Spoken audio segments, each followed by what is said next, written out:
My husband dropped a thick stack of financial papers onto the kitchen counter and looked at me as if he had already won. "Starting today," he declared, his voice dripping with confidence, "we're separating our finances completely. No more shared money. No more relying on me." Across the table, his mother slowly sipped her coffee, unable to hide the satisfied smile creeping across her face. Ethan leaned back in his chair and crossed his arms. "Every bill gets split right down the middle. Mortgage, utilities, groceries, everything 50-50.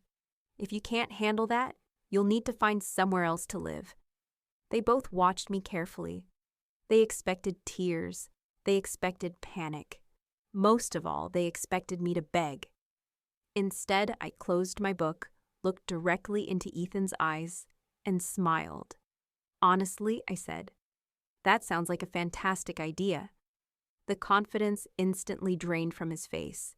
He wasn't expecting that answer. What he didn't realize was that his little financial ultimatum wasn't hurting me at all. In fact, it was the biggest mistake he would ever make.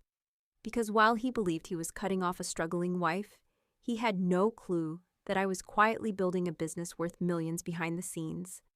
And by demanding complete financial separation, he had just signed away his last chance to ever benefit from it. 6 months later, that decision would leave him drowning in debt, while I walked away richer than he could ever imagine. My name is Madison Parker, and this is how my husband's greed destroyed his own future. For a long time, I genuinely believed Ethan and I were building something together. When we first met, he wasn't the confident man sitting across from me in our kitchen issuing financial ultimatums.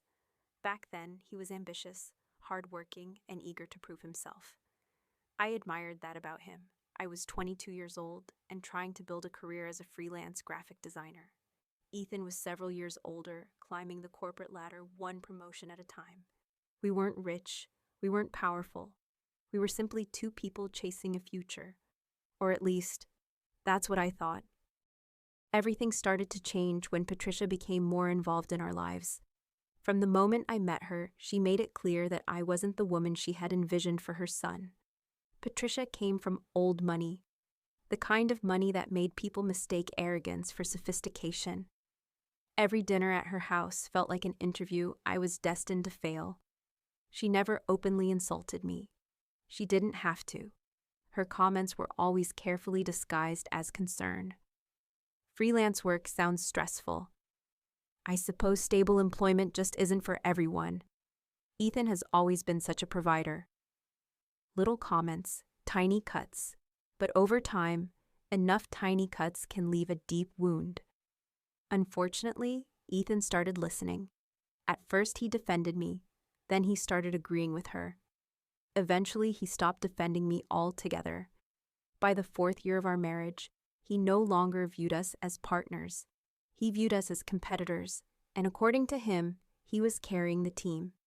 The irony was almost unbelievable, because while Ethan was busy keeping score, he had absolutely no idea what was happening behind the scenes. 3 years earlier, I had quietly transformed my small freelance operation into a digital branding agency. What started with a single laptop and a handful of clients had grown into a thriving business. I hired contractors, then employees, then managers. The growth happened gradually at first, then all at once. Within 2 years, major companies were approaching us for branding campaigns worth more money than Ethan earned in an entire year. I never bragged about it. I never flaunted it. Honestly, I wanted to know whether Ethan loved me for who I was. The answer arrived the moment he placed that spreadsheet on the counter. The very next morning, I received an email from him. The subject line read, "Household Realignment." I nearly laughed. Attached was a color-coded spreadsheet detailing every expense inside our home. Mortgage, electricity, internet, property taxes, water, streaming subscriptions, maintenance costs, even household cleaning supplies. Every expense was divided exactly in half. Not approximately, not reasonably, exactly. Sorry, If a package of paper towels cost $9, my portion was $4.50. If a light bulb needed replacing, I was responsible for half. Nothing escaped his spreadsheet. Nothing. At first, I expected the obsession to fade. Instead, it got worse. Much worse. One Saturday morning, Ethan informed me that I owed him 78 cents for a bottle of dish soap. Another time, he spent 15 minutes calculating my share of a utility bill because 1 month the water usage had increased slightly. Patricia loved hearing about it. Every time she visited, she acted as though Ethan had become some kind of financial genius. The two of them would sit in the kitchen discussing budgets, while occasionally glancing at me, waiting for me to crack, waiting for me to admit I needed him. So I gave them exactly what they wanted. I played the role perfectly. I packed simple lunches, bought inexpensive groceries, pretended to stress over bills. Occasionally, I would sigh while reviewing my finances. Each performance boosted Ethan's confidence. He became convinced his strategy was working. Meanwhile, my company was experiencing the most successful year in its history. One morning, I walked into a conference room downtown to meet with representatives from a major technology corporation. They had been monitoring my agency's growth for months.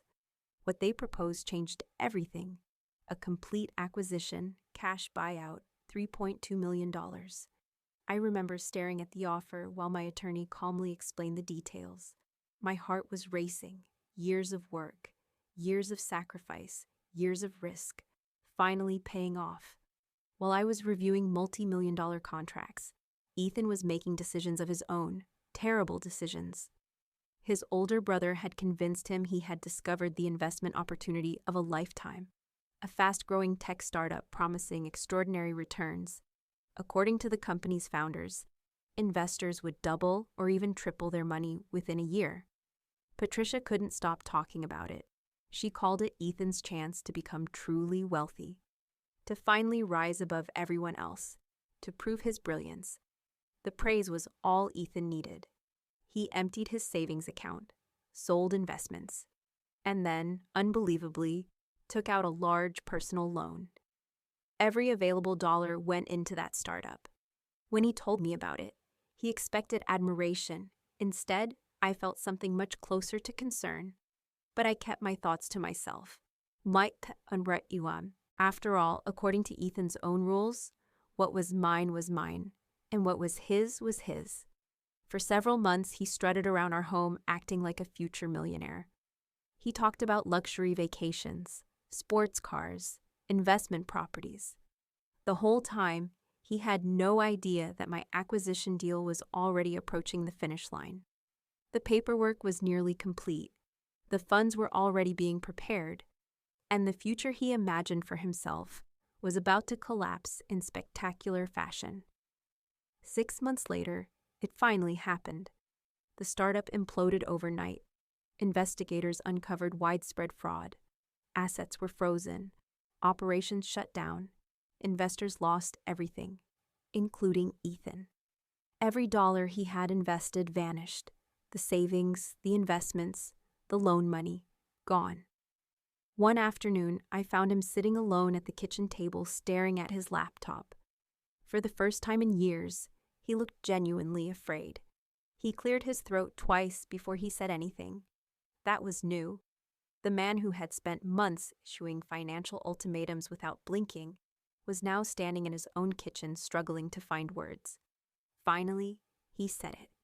He needed help covering his portion of the mortgage, just this month, just until things stabilized. He said it casually, as if he were asking me to pass the salt, as if he hadn't built an entire spreadsheet designed to prove he didn't need me. I didn't raise my voice. I didn't say a single cruel word. I simply walked to the counter, opened his laptop, and pulled up the household realignment document he had created with such pride. I turned the screen toward him, let him read his own words. Then I looked him in the eye and said exactly what he had said to me months earlier. What's mine is mine, Ethan, and what's yours is yours. He had nothing left to say, because there was nothing left to say. The acquisition paperwork was finalized on a Thursday morning. $3.2 million deposited into a private business account that had always been, and would always remain, entirely mine. I sat in my attorney's office and stared at the final documents for a long moment, not out of disbelief, out of quiet, overwhelming satisfaction. Years of work, years of patience, years of watching a man underestimate me. All of it had led to this. I signed my name, and then I made a phone call. I invited Ethan, Patricia, his older brother, and the rest of the family to dinner. I chose the most exclusive restaurant in the city, the kind of place where the menu has no prices, because the people who belong there already know they can afford it. I said very little about the occasion. I simply told them I wanted to celebrate. I let them draw their own conclusions. Patricia, naturally, assumed Ethan was hosting. She arrived in her best dress and spent the first 20 minutes telling everyone at the table what a remarkable provider her son had always been. Ethan sat at the head of the table looking exactly the way he always had. Confident, self-satisfied, completely unaware. We ordered everything, the finest cuts, the best bottles on the list. 6 courses, each one more impressive than the last. The conversation was warm. The evening was beautiful. And then, the bill arrived. The waiter placed the leather folder in front of Ethan. He reached for it without hesitation. That was his first mistake. Opening it was his second. I watched the color leave his face in real time. His jaw tightened. His eyes moved to his phone, then back to the folder, then to me. Across the table, Patricia was still talking, telling a story about a vacation she was planning. She hadn't noticed yet. No one had. Before Ethan could say a single word, I reached into my bag. I placed 3 things on the table. First, a printed copy of the household realignment agreement he had drafted, enforced, and celebrated. Second, a neat stack of cash covering my exact share of the dinner and my half of the month's household expenses. Down to the last cent, just the way he liked it. Third, a set of legal documents I had been quietly preparing for weeks, divorce papers. I slid the remaining bill across the table toward him. Then I looked at his family and calmly told them everything. The agency, the acquisition, the $3.2 million. All of it. Every word landed like a stone dropped into still water. The ripples were immediate. Patricia stopped mid-sentence. Ethan's brother set down his glass. Ethan himself sat perfectly still, staring at the divorce papers the way a man stares at something he can't quite accept as real. The table went silent, not a polite pause, not an awkward lull, a complete and total silence, the kind that only arrives when an entire room understands, all at once, that everything has changed. Patricia's confident smile disappeared so completely it was as though it had never existed. She glanced at her son, then at me, then back at her son, and for the first time since I had known her, she had absolutely nothing to say. The divorce was handled quickly. Ethan's attorneys came prepared. They left with very little, because the document Ethan himself had created, the one he had enforced with such devotion, logged into a spreadsheet, and backed up with his own signature, made it legally impossible to challenge a single asset in my name. He had documented our financial separation with extraordinary precision. His attorneys had no foundation to stand on. The buyout proceeds were untouchable.